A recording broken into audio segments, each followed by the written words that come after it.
Alrighty guys, hopefully things are good.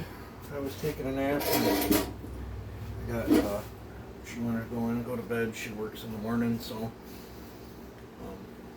I got up. I didn't feel like sitting in the house. I was going to do more testing on this saw today, but I had to kill my whole afternoon. I had to go pick up air compressor for my daughter so she can keep the tires up on her car, because she keeps stopping over here all the time to put air in them, and she should just get them fixed, but kids will be kids, so I bought her a cheap Harbor Freight air compressor and tire inflator. Hopefully it'll cut down on running around. My chain's still a little tight on this, but for, I guess you call it a shit slap together saw, I'm digging it. This thing runs. I'm not getting any pop. I'm trying to remember. I think this one might actually have bumped up timing. I can't remember. I didn't have the flywheel off this go around on it, so I don't know. But this is I've had several people inquire about the chain. This is just a stock X cut that's I think probably got 25, 30 practice runs on it, and then I think it was 3 cuts at the race. It was the same chain that was on it when Stickers was at, I think this was the same chain that I had on Stickers at that one tip-up I attended to, but still feels pretty sharp. It's only been played with in a couple pieces of clean oak, and then the rest were softwood. But I didn't do anything to the chain. I haven't touched the rakers, the tooth, or nothing. It's just an out of the box X cut. Absolutely thrilled with this. I think this one is ready to go to Joe's for some testing. The experimental one, I got to get the pop out of it before it goes to Joe for testing. I might end up, I think I got the same plug in my green one. I might end up pulling the spark plug, because I'm waiting for that plug to show up. I pull the spark plug out of my green one and dump it in there and see if I can get the pop out of that. This is the crank swap, piston swapped one. It's I don't remember what it pulled on the dyno now for the first go around. I know I wasn't overly happy with the first go around, so then I retweaked the numbers, and that's the configuration that you see it now. Might try to get this one to the dyno before shipping it off. It's not a super priority to me. This whole saw is an experiment. You can always tell this saw because it's got the I cut a bunch of hash and trash off the front of the muffler, and I just left it a big gaping hole. Figured a lot of race saws were that way, but I think I'm going to actually send this out to a racer and actually let him race it just to see what he thinks of it. I think if I recall, this thing's only got about 160 pounds, which that is way low compared to what I normally run on these things, but it does have flat top with no chamber work. I think I could get more out of it if I was to cut 30 or 40 out of the band flat and then drop the cylinder and remove the things, but we're in the testing phase of it, so it's probably gonna get dynoed just to see what happens, especially if I still have it when I take the other one to Joe's, which I'm gonna try to do sometime this week. And then I'll send that off out for testing. Let's see what else is there.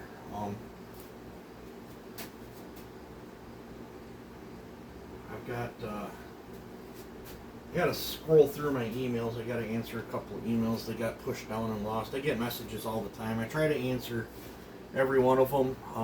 And just same with YouTube comments. If I don't get to the ones that say John Cutters, because I'm leaving them untouched.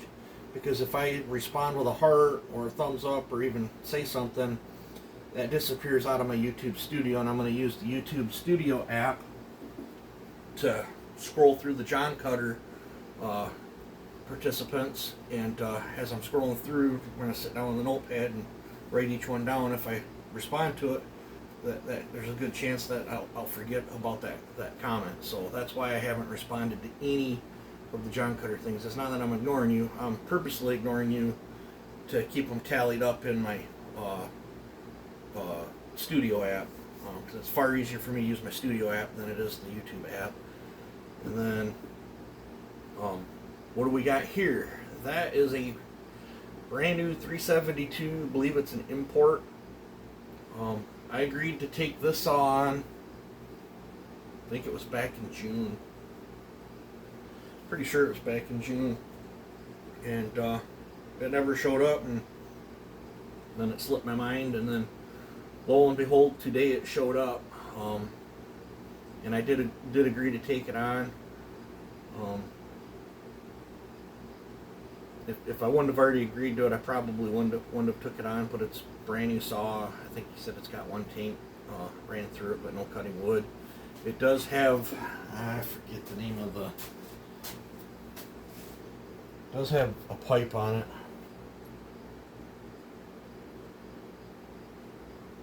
Look in the note he sent me, but I can't remember the name of the pipe.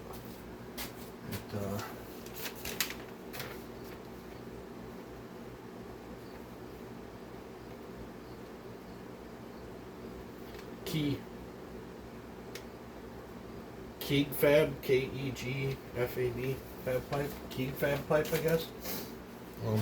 It's the first one I've seen in person. Looks like real high quality work. I like the fact that it's got a support. I think if I was building it, I think it would have had dual supports, but or maybe one up to this one, but you know, that's just my thing, especially if you're using it in rough conditions. But this does say Husqvarna AB Sweden, and then it says Husqvarna spelt wrong with a K, Sweden on the bottom, but the top part says Husqvarna like it normally would be spelled. It says it's a 2022 model. Feels like OEM, but doesn't feel like a. So it looks like over here. But this is one of them ones that come from overseas at their other plant. This would be the first one I've ever seen in person. Other than other people's shops, I have seen. I've been to other builders' shops and seen some that were brought in. That's really stiff.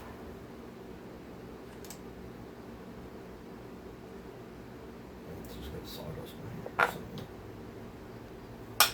These are handy.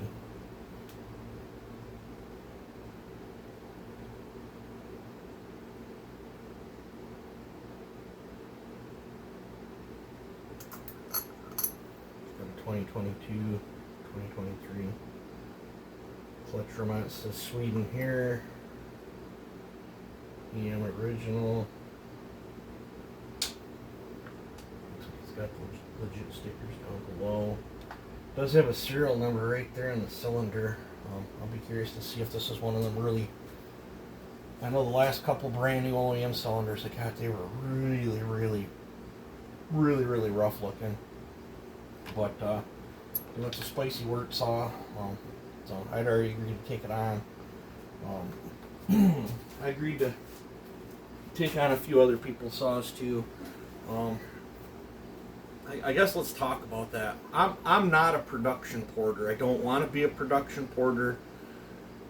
Over the years, anything that I've tried to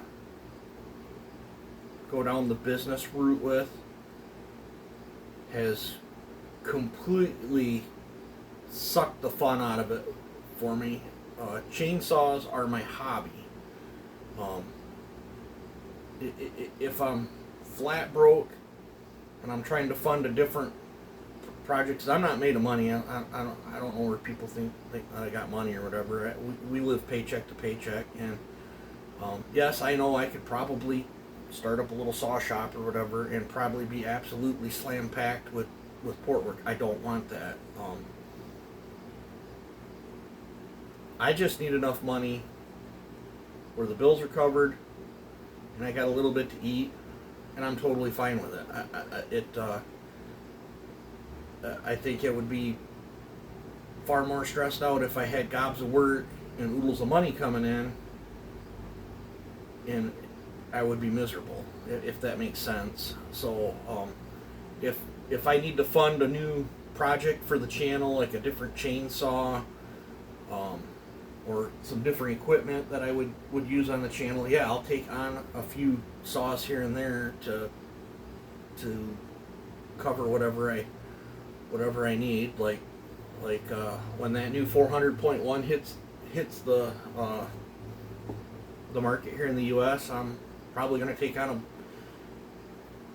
quite a few saws to cover the cost of that saw, because I really, especially after seeing the inside of one, just through pictures and videos, I got ideas, and I don't want to talk about them ideas until I get one, and then I'll have more ideas, and then I'll take you guys along for the journey. But everything in my life that I have ever, like, I used to build, hot rodding was a huge thing in mine, mud bogging, street racing. I used to build a lot of small block Chevys and turbo 350 transmissions.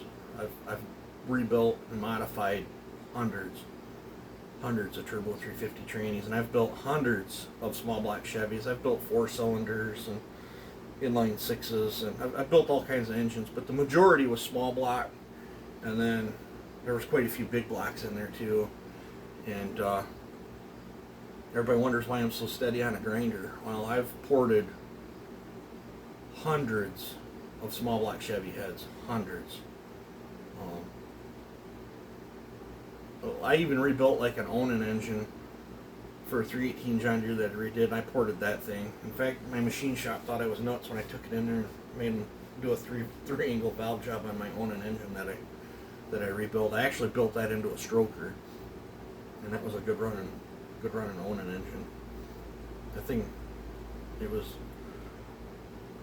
18 horse block, and that thing behaved like a 25 horse engine, and it ran like a Swiss watch too. That thing was a nice running motor, super smooth too. I balanced it out the best I could, but I turned my love for racing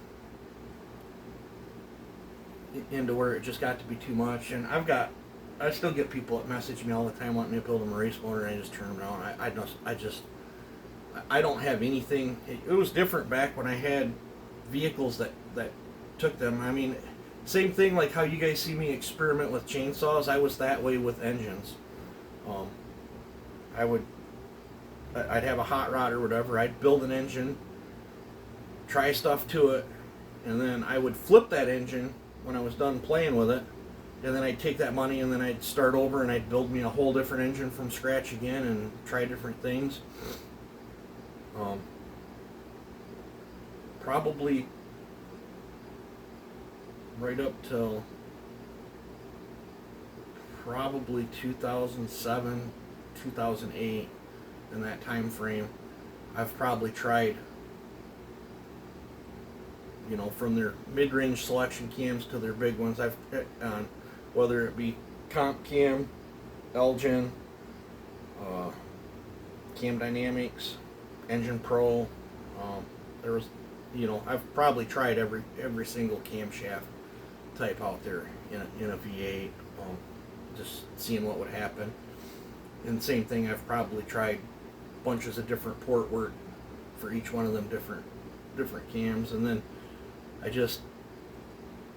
I I got burned out on that hobby, and same thing with body work and restoring cars and stuff. I used to restore lots of cars, and I mean, I would buy an old beat up pickup truck or whatever that was completely rotted out, and I would go buy.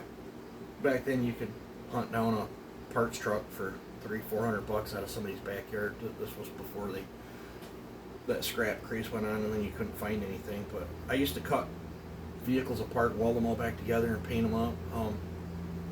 I still do a little bit of body work, but I got burned out on it too. I think my buddy would like it if I would go back and help him at his body shop, but it just goes back to that thing. Had money, wasn't happy. So if my bills are paid, that's good enough for me. I don't live a luxury lifestyle. I have some pretty cool saws, and a few other cool things, but for the most part, I wear grubby clothes. I'm not the type. I buy the cheapest shoes I can buy, cheapest boots, whatever. I don't have no want or need for fancy stuff. But I do not want to destroy my chainsaw hobby. That's and I guess I'm a picky porter too. Like I've turned down, I think in the last 3 months I've turned down probably 17 550 XPs. Do I like a 550? Yeah, I love how my 550 runs. Do I like porting 550s? Absolutely not. I hate porting them. I absolutely hated porting my 550. I don't like the Husqvarna plating. I don't actually like the layout of how you have to take the saw apart. I don't like the outboard clutch. There's a few other things. How do I describe that? I've built, in the Mark 1s, I've built 2. And then, I think total I've built 4 550s. I built a Mark 1 that I got on trade. I built a Red Max version of the Mark 1. And then I did a blind port Mark II, which I no longer have. And then I've got my one with the twin pipes out the front now that I have. And if I turn your 550 down, it's not that I don't like you or whatever. I just have no interest in doing it. I consider them a high risk build for me, because me and that Husqvarna plating, it's very nerve-wracking for me to port them, and I just don't want to do it. It's not fun for me, so it's like, why would I do it? I just same with 620s. I couldn't tell you how many 620s I've turned down.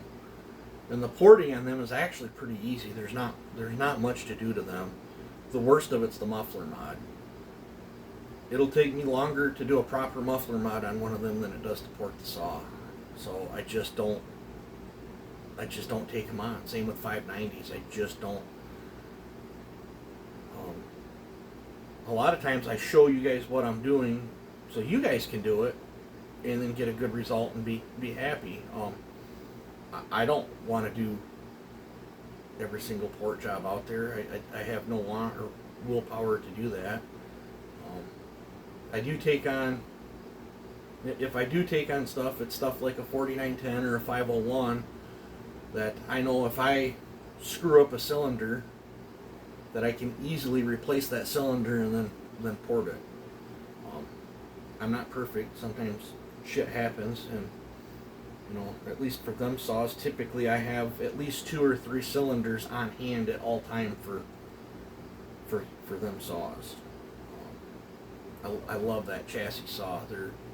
I can work on them in my sleep. I can work on them blindfolded. I just love that saw. 372s, I've done my fair share of them, but I've turned a lot of them down too. I just,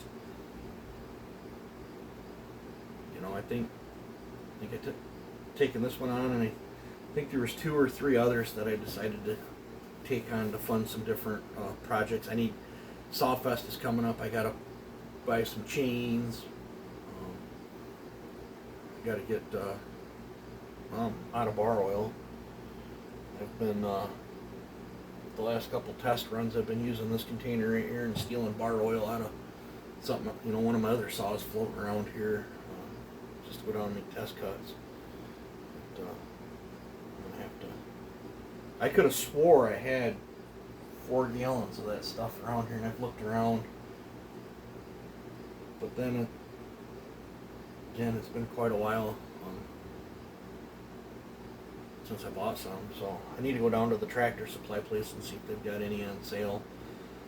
At the very worst, I at least got to pick up a gallon.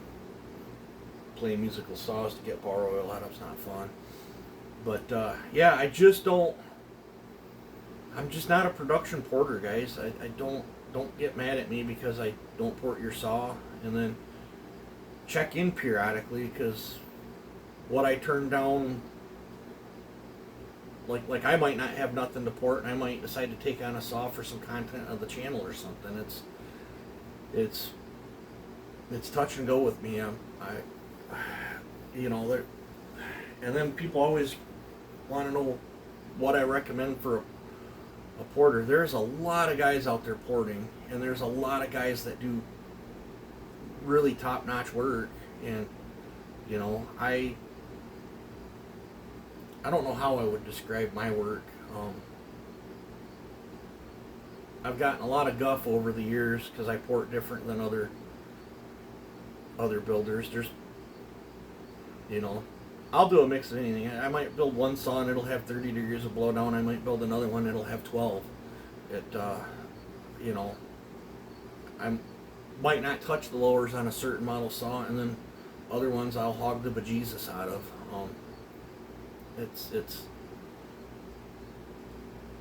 I go by what I'm feeling, how I'm feeling, what I'm in the mood to do, and what I look at and see how the saw functions and behaves, and then I make assessments there. And then sometimes I'll be doing something and then have a brain fart or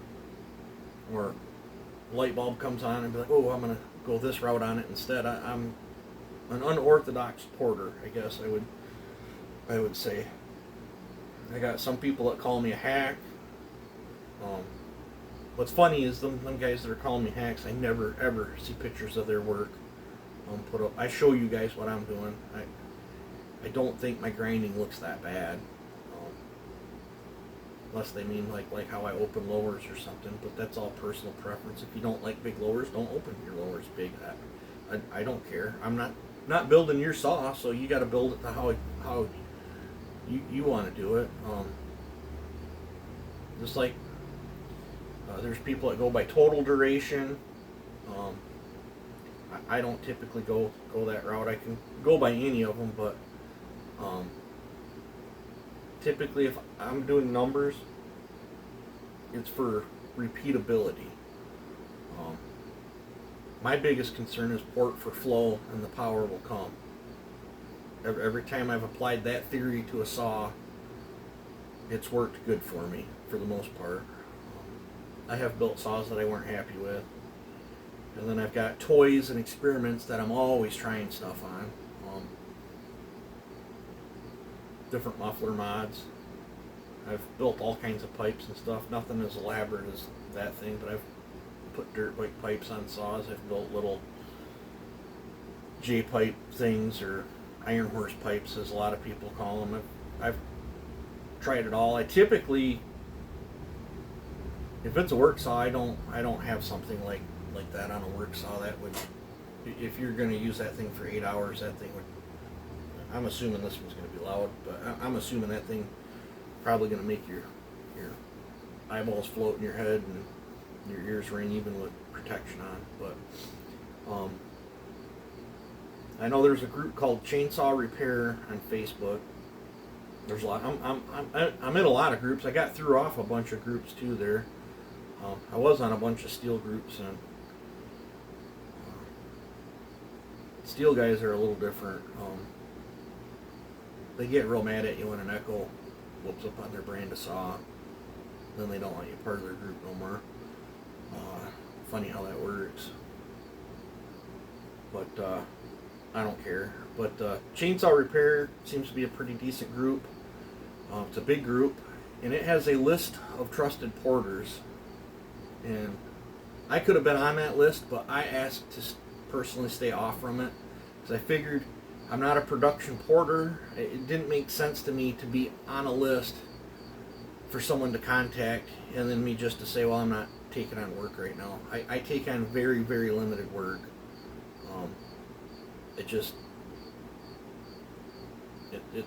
To me, when I take on someone else's saw, it's stressful to me, and I don't like being stressed out. I got heap loads of enough stress going on in life, and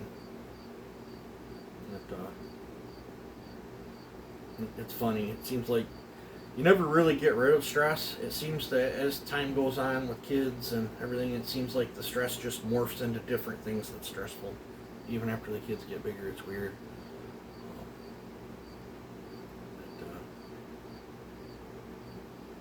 I got 2 kids that I hardly ever get to see anymore. Wish I could see them more often. But, kids will be kids. One's married and out on her own. The other one, I'm not sure what the heck she's got going on. The one that's staying with us right now, I'm not sure what the heck she's got going on either. And then my youngest one is out on her own, but still needing a lot of help from us. So, yeah. And I'm hoping she fixes, she's currently in between jobs at the moment. I'm hoping she fixes that situation. But yeah, at least she's been putting apps in though. But yeah, so if I turned you down on port work, it's not that I don't like you or I didn't want to do it or whatever. Well, I didn't want to do it because obviously I turned it down. But it all depends on what I got going on behind the scenes. If there's something that I want super duper bad to pick up for the channel or play with, or an attachment for my tractor or something, or if something breaks down, you have a better chance of me taking on something. Just like I don't, how do I put this? I've gotten rid of saws on the channel, but I don't build saws to sell them, just specifically to sell them, if that makes sense. I'll build a toy, like that one I just had up here. I'll build a toy like that, I'll play with it, and 2 things will happen. I'll get bored with it and I'll send it down the road. Well, maybe 3 things. Or I'll find another toy that I want worse than that toy, and I'll either trade it or send it down the road, sell it or whatever. Or I tear the thing all apart and I turn it into a different toy.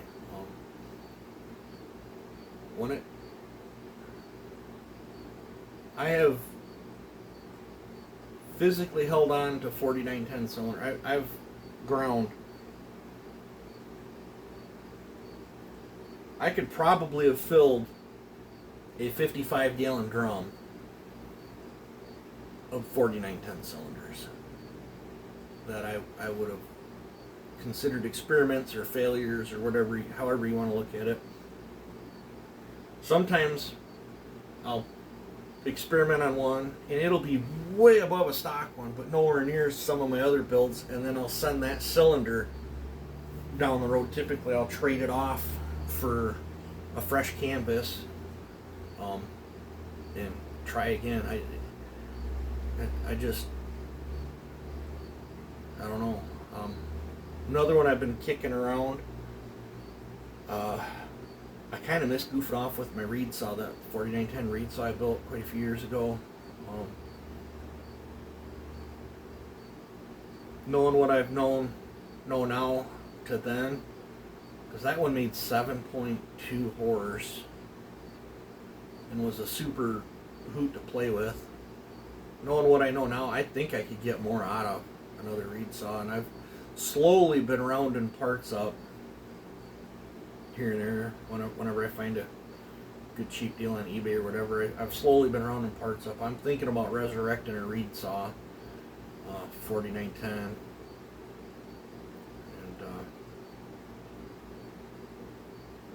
I definitely want to run a different flywheel and coil. That's the biggest hump that I'm on these 4910s right now, is I would like to run a different ignition system in there. I think several of my builds there, if they had a fixed coil, they didn't have a curve in it,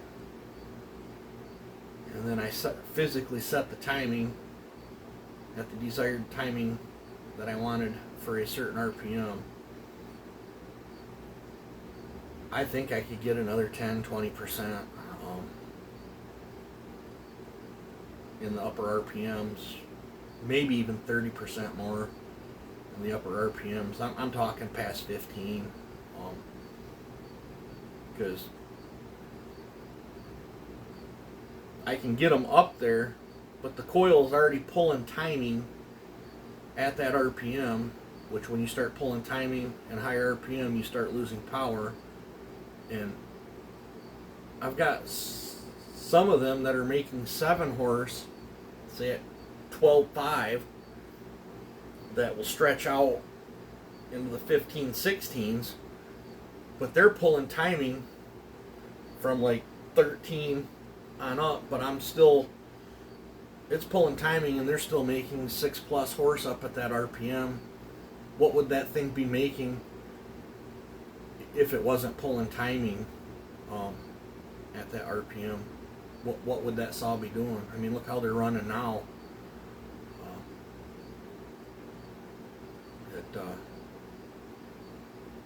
Another problem I think I'm running into is saturation time. I think at them higher speeds, I don't think my coils are getting proper saturation, and it's causing the spark to flutter out. So that's my biggest hurdle, I think, on them 4910s. But I still love them, even though they got a funky ignition in them. I still think I get incredible gains out of those 4910s, and I love the feel of them. But so that's a little bit about what's going on and why you don't see me take on a lot of people's saws. The way people message me, I could probably say, yeah, I'm going to take on a bunch of work, and I could probably be absolutely slammed for 6 to 8 months, probably relatively quick, and I don't want that.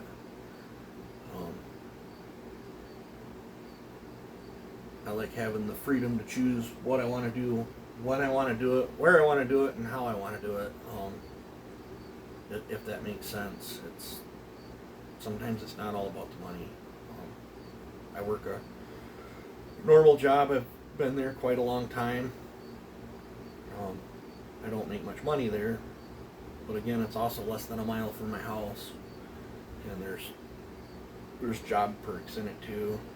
Plus, I get to hunt there, and I get to cut all the firewood off there that I want. So there's, it has its ups and downs.